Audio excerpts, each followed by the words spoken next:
처음 열어주셔서 말씀을 전한 지도 이제 10년 훨씬 오래됐습니다. 그래서 부여한신학교에서도 가르치고 우리 목요 이제 계시록반도 있어요. 그래서 목요일 날은 짧게 찬양하고 부르기도 하고 계시록만 강의합니다. 그래서 관심 있는 분들 오셔서 또 공부하고 이렇게 하고 있습니다. 저에게 이제 주신 말씀대로 해야 되니까 저에게 주신 거 부족하지만 좀 전하도록 하겠습니다. 오늘 9장 1절 2절을 제가 다시 한번 읽어봅니다. 다섯째 천사가 나팔을 불매 내가 보니 하늘에서 땅에 떨어진 별 하나가 있는데 저가 무적행의 열쇠를 받았더라.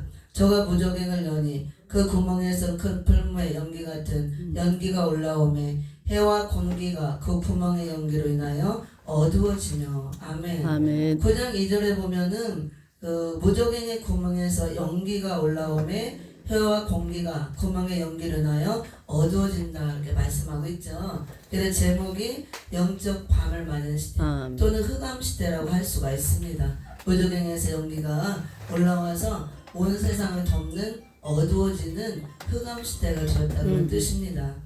우리는 한국교수협회 중요하죠. 적지만 작은 군소신학교들을 또 살리고 세우기 위해서 세워졌는데요. 중요하다고 생각합니다. 왜 중요하냐면 신학교는 주의 종들을 양성하는 곳이잖아요. 아멘. 그래서 주의 종들을 양성하는 신학교 학장이나 학술원장님 또 가르치는 교수들이 저는 굉장히 중요하다고 봅니다. 아멘. 학생들은 아직 모르기 때문에 교수들이 어떤 사상을 가지고 어떤 말씀으로 가르치냐에 따라서 그 학생들의 사상이 이제 잡혀지고 또 만들어지기 때문에 중요하다고 봅니다. 근데 요즘에 또 잘못된 신학교들이 많이 있잖아요. 비즈를 전하고 너무 혼잡해지고 어지러워지고 인본주의 사상, 바벨 사상으로 가르치는 신학교들이 많이 있습니다. 그런 사상을 받고 이렇게 교육을 받고 나온 주의 종들이 올바르게 저는 진리를 전하고 목회를 할 수 없다고 봅니다. 그래서 신학교는 주의 종들을 양성하는 곳이기 때문에 학생 수가 많고 적은 게 중요하지 않다고 봅니다. 학생 수가 100명, 1000명, 10,000명이면 무슨 상관이에요. 전부 다 쭉정이 같은 교수들, 잘못된 교수들, 비진리를 전하는 인본주의 사상으로 물든 교수들이 나와서 다 강단에 설 때 그 양떼들을 어떻게 인도하겠어요? 다 죽이는 거예요. 본인이 잘못된 사상을 가지고 다 쑥물을 내서 수많은 양떼들을 죽인다고 합니다. 주의 종들은 강단에서 생명의 말씀을 내서 살리는 일을 해야 되잖아요. 아무리 내가 많이 배우고 유식하고 똑똑하고 학위를 많이 받고 많은 걸 알고 있어도 강단에서 진리를 선포하지 못하고 생명을 살리지 못하면 아무 소용이 없습니다. 이 강단은 오직 생명의 말씀, 진리의 말씀, 생수의 말씀만 내서 살리는 일을 해야 돼요. 불신자는 깨닫게 해서 회개를 시키고 어린 신자들은 양육해서 자라게 하고 이제 마지막 때가 되기 때문에 자란 자들은 알곡으로 만들어서 또 재림주 맞을 수 있도록 준비를 시켜주는 신부단장시키는 그 일밖에 없는 거예요. 강단에서는. 근데 오늘날 너무 강단이 어지러워지고 혼잡해지고 바벨화가 됐기 때문에 좀 문제가 심각합니다. 그래서 우리 한국교수협회 적지만 속한 학장님들 또 교수님들은 진리의 말씀으로 완전 무장해서 진리의 말씀으로 가르치고 한 사람이라도 좋아요. 바른 종을 양성해 줄 줄 믿습니다. 그렇게 하려면은 지금 우리가 처해 있는 이 시대, 우리가 살고 있는 지금 현재 시점이 어느 시대인가를 우리가 알아야 된다 그거야. 그냥 맹목적으로 막 가르치고 한다고 해서 되는 것이 아니고 하나님이 원하는 뜻대로 해야 되잖아요. 그래서 우리가 사는 이 시대 현재 어느 시대가 하나님이 무엇을 원하는가, 무엇을 하고자 원하는가, 어떤 말씀을 선포하기를 원하는가 이거를 알아야 된다 그거예요.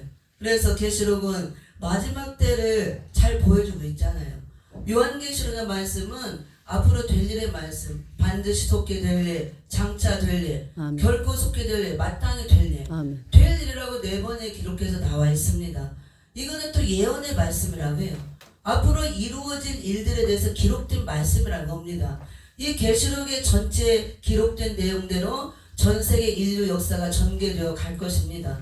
교회 역사는 세상 역사와 맞물려서 같이 부딪히면서 싸우면서 갈 거예요. 이 계시록 기록된 대로. 이 말씀은 불신자 전도하는 말씀이 아니에요. 계시록 2장 3장 7교를 향해서 성령이 교회들에 가시는 말씀을 귀 있는 자들은 들을지어다. 교회들에게 주시는 말씀.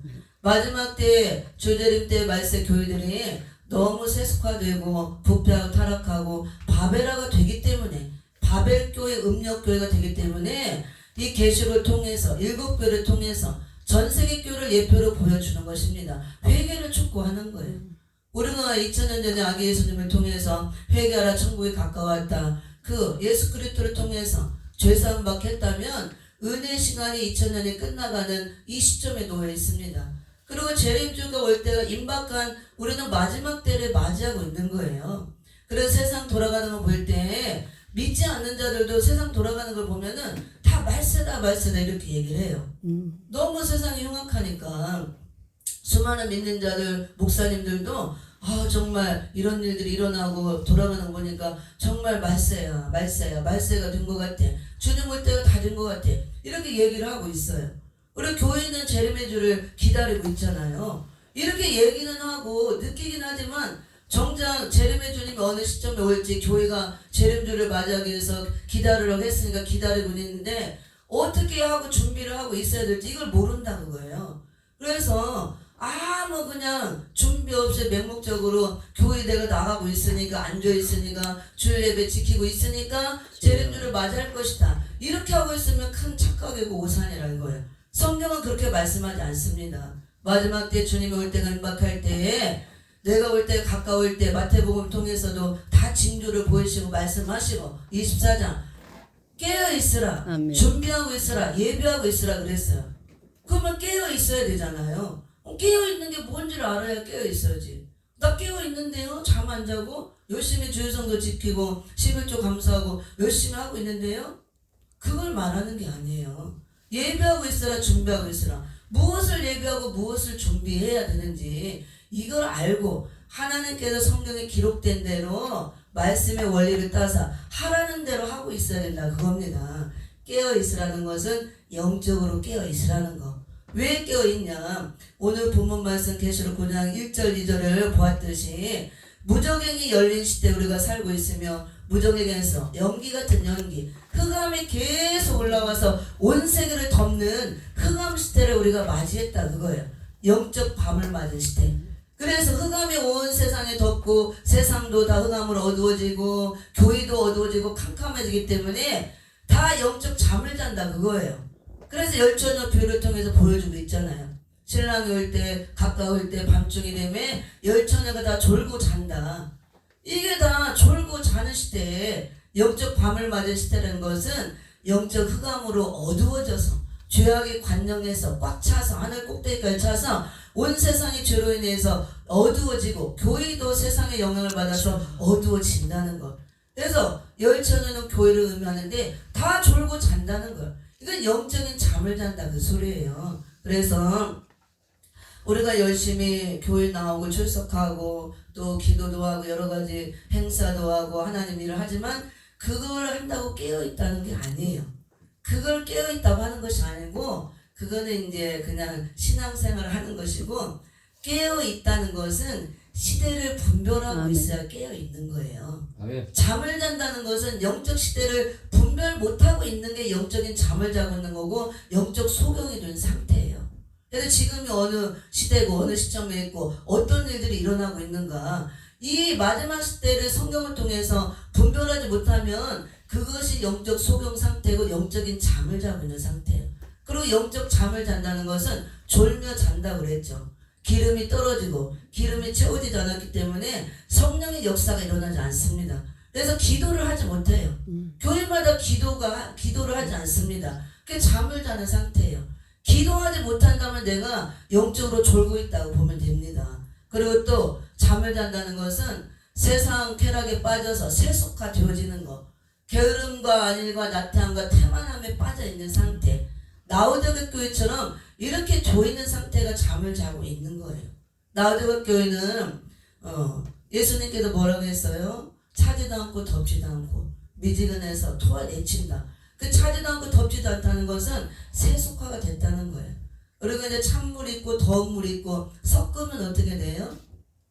미지근하게 되죠. 그 중간 상태라고 하죠. 차진 않고 덥지도 않고. 그래서 세상에 것이 교회에 들어오고 교회가 바벨화되고 인본주의 사상이 다 들어오고 이 교회하고 섞여진 걸 말하는 거예요. 미지근한 것은. 그래서 미온적인 신앙 상태. 세상과 교회가 섞여져서 미지근한 상태. 그래서 흰색도 아니고 검은색도 아니고 중간 회색 된 거. 이거를 라우디게아 교회를 통해서 예수님이 미지근해졌다. 내친다. 예수님 내쳐버리면 끝납니다. 이것이 영적으로 잠자는 상태라 그거예요. 그래서 말세교회가 이렇게 돼 있다는 것을 보여주고 있고 우리가 2장 3장의 7교회를 통해서 마지막 때 말세교회를 예표로 보여주고 있습니다. 그래서 7교회를 잘 살펴서 말세를 만난 성도들의 신앙 지침이라고 할 수가 있어요. 그래서 그 교회를 잘 우리가 연구하고 살펴보고 말씀을 깨달으면 내 신앙 상태가 7교회 안에 나와 있어요. 내가 어떤 교회 상태인가. 성도들에게 잘 가르쳐 줘야 됩니다. 그래서 7교회 보면 전부 다 예수님이 회개를 외쳐요. 전부 말세교회를 향해서. 내 행위를 보았더니 행위를 보니 행위를 보니 온전한 것이 하나도 없다. 회개하라 회개하라 회개하라. 다 회개하라. 회개하고 이긴 자가 되라. 이긴 자 된 자만 재림의 주를 영접할 수 있다고 말씀해요. 말세 교회가 너무나 부패하고 타락하고 나오고 어둠에 다 깊은 흑암에 빠져서 영적 잠을 자고 있고 또 미지근한 신앙 상태 라우디게아 교회처럼 사대 교회처럼 살아있다 이름은 있지만 죽은 신앙들을 갖고 있고 흰 옷들이 다 더러워져서 흰 옷 입은 자 몇 명밖에 없다 그랬어요. 더러운 옷을 입고 있고 우리가 좋든 싫든 말세 교회가 이렇게 된다고 계시록에 기록되어 있고 예수님이 이미 계시록을 통해서 예언을 해 놓으신 거예요. 그래서 이 계시록은 교회를 회개시키기 위해서 주신 말씀이에요.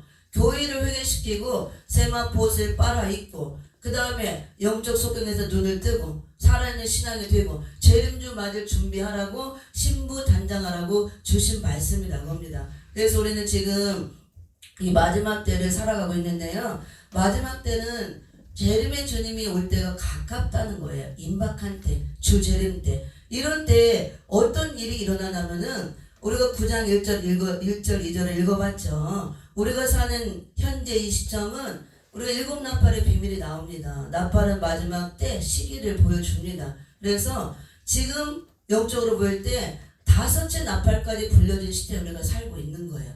5째 나팔이 불려져서 무저경이 열린 시대.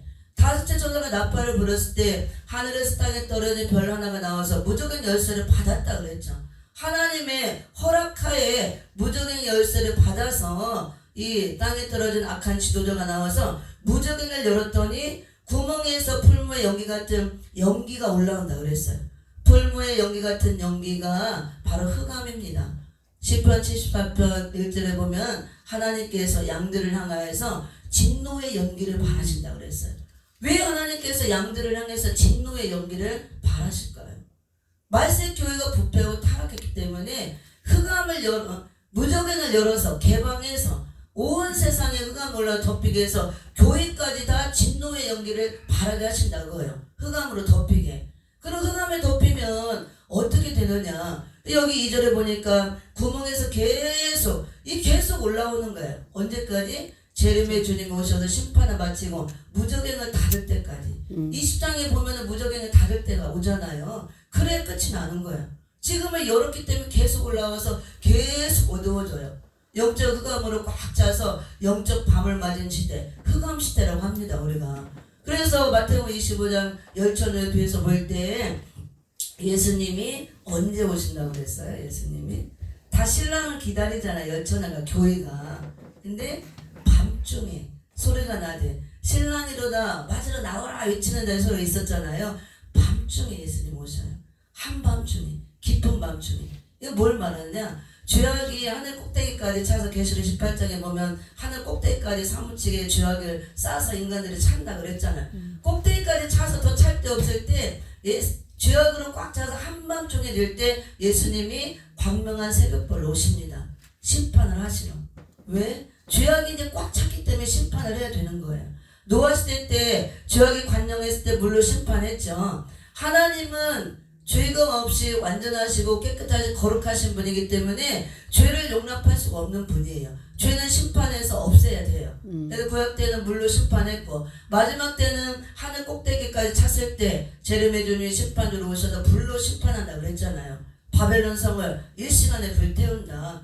그래서 예수님이 한밤중 죄악이 꽉 찼을 때 밤중에 오시는 거예요. 신랑으로. 그럼 밤중에 오시니까 이 흑암 중에 오시니까 우리는 신랑을 맞이하기 위해서 등불을 들고 있어야 맞이할 수 있다고 합니다. 그래서 열처녀 비유에서 미련한 나처녀는 등불을 들고 있었지만 똑같이 들고 있었지만 주님 올 때 준비하지 못하고 등불이 꺼져가고 이제 등불을 밝히지 못했기 때문에 들어가지 못했습니다. 혼인잔치에. 예수님이 도무지 모른다 부인을 해봤잖아요.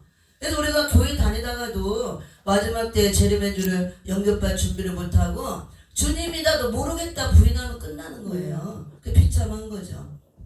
네, 교회가 다 구원받는다고 하면 안 돼요. 교회 나온다고 구원받는 것이 아니고 예수를 믿고 회개해서 거듭나야 구원을 받는 것입니다. 근데 거듭나지 못한 자들 너무 많다는 거예요. 그래서 마지막 때 주님 올 때 알고가 축정이를 갈라내잖아요. 양과 염소로 갈라내고 이게 심판입니다. 우리는 알곡으로 나와 있어야 되고 오른편은 양과 같은 자로 나와 있어야 되고 그런 사람이 기름 준비해서 등불을 밝히고 나가는 슬기로운 5초 반환에 든 거예요. 그래서 우리는 그걸 준비해야 됩니다. 기름을 준비해야 되는데 이 흑암 시대가 돼서 어두워지기 때문에 예수님은 한밤중에 오시기 때문에 반드시 이 등불을 들고 있어야 돼요. 근데 등불이 다 꺼져간다고 그랬잖아요. 성령의 기름이 다 떨어져서 꺼져간다 그겁니다. 은혜 시대 때 오순절 강림 역사를 통해서 성령의 기름을 부어주시고 채워줬던 것을 2000년 동안 은혜 역사를 위해서 사용했던 것이 마지막 때 주재림 때 이 기름이 떨어져 가고 있다는 거예요. 그래서 따로 그릇에 기름을 준비했잖아요. 이 기름은 성령의 기름을 말씀합니다. 말씀을 통해서 채워지는 것입니다. 은혜 시대 역사를 위해서 은혜 복음을 통해서 기름을 채워줬다면 마지막 때 재림의 역사를 통해서 재림의 역사를 이루기 위해서 재림주를 맞이할 수 있도록 다시 한번 기름을 채워야 된다 그거예요. 기름 채우는 건 말씀으로 채워지는데 교회들에게 주신 말씀 예언의 말씀을 통해서 기름을 채우게 하신다고 합니다. 그래서 이 요한계시록 예언의 말씀은 교회들에게 주시는 거예요. 내가 들어도 되고 안 들어도 되고 이런 말씀이 아니에요. 물론 내가 선택해서 듣기 싫으면 안 들을 수도 있어요. 한번 구원받았는데 뭘 그것까지 어렵고 복잡한 걸 해야 되느냐. 주님 오기 전에 가면 상관없어요. 영원 구원을 받았기 때문에. 주 재림 때까지 예언의 말씀을 준비하지 못하고 기름 준비해서 등불을 들고 있지 못한다면 다 미련한 천역 바늘에 들어간다 그 소리예요. 그래서 계시록 1장 3절에 보면은 예언의 말씀을 읽고 듣고 기록한 것을 지키는 자들이 복이 있다 그랬어요. 이 요한계시록 말씀을 마지막 때는 읽고 듣고 기록해서 마음에 간직하고 주님 올 때까지 지켜내고 있어야 그것이 기름을 채워서 준비한 것이고 등불을 밝히고 나갈 수 있는 것이 된다 그 말씀이에요. 그래서 흑암시대 흑암의 폐해를 받지 않는 복을 받고 재림이 주님 올 때 재림주를 영접하는 복을 받는다는 뜻입니다. 그래서 요한계시록을 우리가 무시하면 안 돼요. 그건 이단들이나 하는 거 하면 안 됩니다. 그리고 목사님들이 관심이 없기 때문에 전부 신천지 이단으로 다 뺏기잖아요. 그는 가짜로 잘못 전하고 있지만 그래서 목사님들이 관심 갖고 예언의 말씀을 무장해서 성도들에게 이제는 가르쳐야 됩니다. 기름 준비를 시켜야 돼요. 신부단장을 시켜줘야 된다 그겁니다. 알곡으로 만들어줘야 돼요. 그래서 은혜시대 말씀은 우리를 영혼구원 시키고 또 자라게 하는 역할을 하는 저지에 해당하는 말씀이라면 요한계시록 예언의 말씀은 단단한 식물로 알곡으로 여물게 해주는 말씀이에요. 세마포 옷을 입혀주는 말씀, 기름 준비시켜주는 말씀 이걸 해야 된다고 겁니다. 그래서 우리가 한국교수협회 이제 학장님들 교수님들 다 역할이 있고 자기 사명이 있고 달란트가 있죠. 그걸 버리라는 것이 아니고 주신 사명대로 은사대로 달란트대로 활용을 하면서 마지막 시대를 우리가 알고 아멘. 이 말씀을 무장해서 분별해서 같이 해야 된다 그 소리입니다. 그래서 계시록 9장 1절 2절에 보면 이제 구멍에서 연기가 올라와서 해와 공기가 다 어두워진다 그랬잖아요. 해와 공기가 어두워진다는 것은 영계나 자연계가 다 흑암에 덮여서 어두워진다는 소리예요. 해는 시편 84편 11절에 보면 여호와 하나님은 해요 방패시라고 했어요. 계시록 12장 1절에 보면 해를 옷 입은 여자가 나옵니다. 여자는 교회를 의미해요. 우리는 계시록 12장 1절처럼 해를 옷 입은 여자 교회로 나와야 될 마지막 때. 그래 제레미야를 영접할 수가 있습니다. 해를 옷 입는다는 것은 햇빛 같은 진리의 말씀을 옷 입듯이 완전 무장해야 된다 그 소리예요. 말씀 무장해서 예언의 말씀 햇빛 같은 말씀으로 무장해서 내가 옷을 입고 있듯이 밝아져 있어야 된다 그 소리입니다. 그래 흑암 시대 흑암의 피해를 받지 않고 흑암에 빠지지 않고 어두워지지 않는다 이 소리예요. 그래서 이 말씀을 무장해야 된다고 합니다. 우리가 은혜 시대 사복을 중심한 말씀을 많이 먹고 채웠고 무장했다면 마지막 때 이제 종말의 때 제 주재림 때에 예언의 말씀도 관심 갖고 여기까지 우리가 가야 될 줄 믿습니다. 조금 하고 마칩니다. 이렇게 이제 흑암이 올라오는 흑암 시대가 되어서 구멍에서 계속 연기 같은 연기 흑암이 올라와서 온 세상을 덮습니다. 계속 어두워지는 거예요. 그래서 이 흑암 시대가 되어서 요즘에 죄악이 더 흉악해지는 거예요. 악한 자들이 더 득세를 하고 옛날하고 차원이 달라요. 죄 짓는 것이.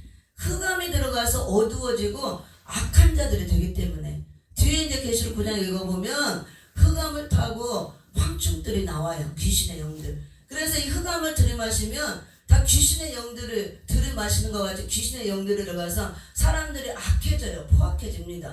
연기를 들이마시면 악한 황충들이 된다고 그랬어요. 악하고 독한 인종들. 근데 세상이 이렇게 악해지는 거예요. 교회도 흑암의 피해를 받기 때문에 예수 믿는 자들도 똑같아요. 이 흑암을 들이마시면 내 안에 흑암을 꽉 차면 악한 자가 되는 겁니다. 혈기가 나오고 짜증이 나오고 악한 자. 그래서 우리 교회가 흑암에 빠지면 안 되고 기름을 준비해서 등불을 밝히고 밝아져 있어야 되고 이 예언의 말씀 무장해서 내까지 햇빛같이 밝아져 있어야 흑암에 빠지지 않고 흑암에 피해를 받지 않는 것입니다. 흑암 시대가 되어서 나타나는 현상 세 가지가 나타나요. 마태복음 25장 1절 13절 열천년 비유를 통해서 볼 때 5절 6절 보면은 다 졸며 잔다고 그랬잖아요. 교회가 다 졸며 자는 현상이 나타난다고 합니다. 영적 잠을 잔다고 거예요. 흑암에 빠져서 깊은 잠을 자요. 그래서 뭐 이렇게 예배 드리고 뭘 하고 해도 다 형식적이에요. 그냥 행사로 끝나고 마는 거예요. 성령의 역사가 없다고 합니다. 기름이 떨어져 가니까 기름이 성령의 기름인데 기름이 충만해야 성령의 역사가 강하게 일어나는데 집회를 해도 뭘 해도 사람도 모이지 않고 신학교들이 다 학생들이 오지도 않고 다 모집이 안 되죠. 그냥 다 문 닫고 기도원들이 다 문 닫고 교회가 전도가 안 돼요. 그냥 왔다 갔다 수평 이동이지. 그리고 교회가 다 세속에 물들어서 세상적인 거 인본주의 사상으로 물들어서 이런 것만 가르치고 신학교도 다 인본 사상 이런 것들 가르치고 자유주의 신학 같은 거 이게 다 흑암에 빠져있는 상태예요. 그래서 우리가 정신 차리고 교회가 다 졸며 잘 때 깨어있는 자가 있었잖아요. 보라 신랑 일어나 맞으러 나오라. 우리는 깨어서 이 신랑 맞을 준비하고 신랑 맞으라 외치는 자들이 되들 줄 믿습니다. 깨어있으려면 이런 시대적인 말씀을 먹고 생수 같은 말씀을 먹고 자던 잠에서도 정신 차리고 깨어나라 그랬어요. 말씀을 통해서 깨어나는 것입니다. 방법이 없습니다. 그리고 또 두 번째 현상은 이사야서 5장 20절 21절에 보면은 분별력을 상실하는 시대가 온다 그랬어요. 거기 보면 나중에 찾아서 읽어보세요. 지금 시간이 없으니까. 분별력 상실 시대. 흑암이 온 세상에 덮여서 믿지 않는 불신자 세계나 교회 믿는 신자 세계나 다 흑암에 덮여서 분별력을 상실한대요. 그래서 단 것은 쓰다, 쓴 것은 달다. 광명은 흑암이다. 흑암은 그 다음에 광명이다. 선을 악하다. 악한 걸 선하다. 이렇게 말한다는 거예요. 분별력이 없으니까 선과 악을 분별하지 못합니다. 우리가 히브리서 5장 12절 14절을 보면은 이 단단한 식물을 먹고 장성한 자가 돼야만 선악을 분별할 수 있다 그랬어요. 단단한 식물을 먹고 지각의 삶으로 장성한 자가 됐을 때 선과 악을 분별할 수 있는 단계가 되어서 분별도 하고 변론할 수 있는 단계가 된다 그랬습니다. 바울이 젖을 먹고 어린아이 상태로 그냥 있어서 믿은 지가 오래됐는데도 아직도 젖 먹는 어린아이라 그러잖아요. 사도 바울이 누구를 가르쳐야 될 선생이 될 위치에 있어야 되는데 그래서 우리가 이렇게 어린아이 것을 버리고 거기 6장에 보면은 도의 촉을 버리고 완전한 데 나가라 그랬잖아요. 이 계시록 말씀은 우리 어린아이 때 초부를 떼게 하고 알곡으로 만들어주고 장성한 자가 되게 하고 완전한 데까지 나갈 수 있도록 인도해주는 말씀이에요. 근데 이걸 먹고 줘야 된다고 합니다. 마태복음 24장 45절 46절에서는 그래서 이 말씀을 때를 따라 나눠주는 양식이라고 해요. 마지막 시대에 나눠줄 새 양식 이렇게 말씀하고 있습니다. 이렇게 분별력을 상실해서 다 반대로 얘기하고 스스로 지혜롭다 명철하다 말한다 그거예요. 그런 자들은 하나님이 다 화 있을진저 화를 받게 한다 그랬어요. 그래서 세상도 정치판도 가면 또 교육계고 어디고 교회도 분별력이 없잖아요. 우리나라 얼마나 어지럽고 혼잡스럽습니까? 분별력이 없어요. 저는 말씀을 이렇게 연구하다 보면 너무너무 깜짝 놀라요. 하나님 말씀이 어떻게 이렇게 100% 완전한 말씀이니까 당연하지만 이렇게 예언이 딱딱 맞아 들어갈까? 선지서 보면 다 예언이 돼 있죠. 이사에서 보면 이런 말씀도 나와요. 마지막 때가 되면 정치판에 어린아이와 부녀자들이 즉시한다는 말씀이 나옵니다. 어쩜 그 말씀이 딱 맞게 오늘날 예언이 될까? 성취가 될까? 어린아이와 부녀자들. 우리나라도 여자들이 얼마나 많이 나와요. 정치판에. 어린아이들. 육적으로 어려서 젊은 정치가들도 말하지만 이 수준이 어린아이와 같다 그거예요. 정치 경력이 없고 앞뒤 분별도 못하는 이런 자들이 나와서 득세를 하는 시대가 된다. 지금 우리나라도 보면 그렇잖아요. 예언이 너무나 딱 맞는 거예요. 이사 19장 보면 말세에 정신 수약자들이 많이 나온다 그랬어요. 정신 이상자들, 수약자들. 진짜 내가 지하철을 타고 가다 보면 정신 이상자들이 왜 이렇게 많은지 몰라요. 아주만 젊은 애들 멀쩡한 애들도 보면 인물은 확실하고 멀쩡한데 막 정신 이상자들 혼자 중얼중얼중얼하고 막 왔다 갔다 막 춤을 추고 다니고 노래를 하고 다니고 그래서 야, 이 말씀이 예언이 어쩜 이렇게 탁탁 맞냐. 마지막 때가 정말 되었구나. 제가 절감합니다. 그래서 우리는 정신 차리고 이런 말씀 보장하고 우리가 분별력을 갖고 또 지혜를 갖고 마지막 때를 분별해야 될 줄 믿습니다. 예사에서 60장 1절 3절에 보면은 또 흑암이 다 덮여서 온 땅 흑암으로 어두워지고 캄캄함이 만민을 가리우는 시대가 된다고 했어요. 이 세상도 흑암이 덮여 다 어두워지고 이 만민 또 우리의 심령 땅을 다 어둡게 덮는다 그거예요. 흑암이 들어온다는 들어왔을 때 나타난 징조가 뭐냐면요. 이게 가슴이 답답해지고 괴롭고 그 다음에 짜증이 나고 혈기가 나와요. 흑암이 들어오면 그 흑암이 빠져나가면 마음이 시원하고 기쁘고 즐겁고 감사가 넘치고 이걸 분별해야 돼요. 여러분들 신앙생활 하다가 내 가슴이 답답하고 뭔가 그냥 좀 쫄아지지 않는 거 막힌 것 같고 시원하지가 않고 좀 이렇게 무기력해지고 뭐 이렇게 막 이렇게 의욕이 딱 떨어지고 이런 현상 괜히 만사가 짜증나고 막 신경질 나고 혈기가 나고 내 안에 흑암이 차 있다는 증거예요. 빛이 있으면 절대 그렇지 않습니다. 그러면 이제 말씀 마치도록 하겠습니다. 이렇게 영계나 자연계나 어두워지는 흑암 시대를 우리가 맞이하고 있는데 흑암의 피해를 받으면 안 되겠죠. 그러면 나도 악한 황충이가 된단 말이야. 그러면 척하면 짜증내고 혈기나고 이게 부정적으로 얘기하고 빛이 되지 못해요. 생명이 되지 못한다고 합니다. 그러면 살리는 역사를 할 수가 없습니다. 그래서 흑암은 빛이 있으면 물러가는 것입니다. 말씀의 빛이 들어와야 돼요. 근데 마지막 때의 흑암은 죄로 인한 흑암이 아니에요. 죄로 인한 흑암은 생명의 빛으로 우리가 다 물리치고 밝아졌습니다. 마지막 때의 흑암은 미혹의 흑암이에요. 미혹의 흑암. 그래 이 흑암을 물리치는 것은 더 밝은 단계의 빛, 영광의 빛을 받아야 돼요. 그것이 예언의 말씀, 예언의 등불을 들고 있어야 이 흑암을 물리치고 이길 수가 있고 뚫고 나갈 수 있다 그 말씀입니다. 그래서 교회들에게 주신 말씀, 우리가 이 예언의 말씀을 또 사모하고 무장해서 다 기름 채우고 등불을 밝히고 우리 심령이 또 이 안에 등불이 밝아져서 밝아져 있고 우리가 흑암에 빠지지 않고 피해를 받지 않고 다 재림주 맞을 준비하고 또 재림주 맞을 준비를 시켜주는 우리 신학교들, 학장님들, 교수님들이 되어야 될 줄 믿습니다. 감사하고 기도하고 마칩니다. 하나님 아버지 은혜와 사랑을 참으로 감사를 드립니다. 부족한 요즘을 통해서 마지막 때 들리는 말씀을 잠깐 전해가심을 참으로 감사를 드립니다. 들은 말씀도 잊지 않도록 마음판에 새겨주시고 우리가 말세 지말의 주저리 때 살아가고 있습니다. 흑암 시대를 살아가고 있습니다. 흑암에 피해받지 않도록 예언의 말씀을 무장해서 밝은 등불을 들고 있게 해주시고 흑암에 피해받지 않게 해주시고 아멘. 많은 교회들을 살릴 수 있도록 하나님의 귀한 종들을 배출해내는 우리 아멘. 한국 교수협회가 되고 모든 신학교들이 될 수 있도록 아멘. 축복하여 주시옵소서. 감사를 드리며 예수 그리스도 이름으로 기도드렸사옵나이다. 아멘. 아멘.